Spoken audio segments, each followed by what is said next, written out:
నీవు ఏడుకొండల మీద వెలిసి ఉన్నావు, ఆనంద నిలయంలో విరాజమానుడవై ఉన్నావు.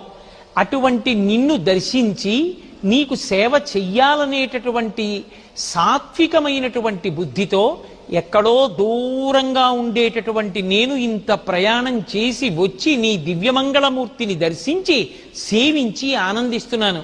కానీ తండ్రి, ఎప్పుడో ఒక్కసారి వచ్చి నిన్ను దర్శించి ఆనందించడం కాదు, ప్రతిరోజు ప్రతి గంట ప్రతి క్షణం నేను చేసేటటువంటి ప్రతి పని కూడా నీవు ఎలా బ్రతకమని చెప్పావో అలాగే ధార్మికంగా బ్రతికి నేను చేసేటటువంటి ప్రతి పని నీ పూజగా నీ సేవగా మార్చి నేను తరించేటట్టుగా నన్ను అనుగ్రహించవలసినది అని స్వామిని ప్రార్థన చేస్తున్నారు.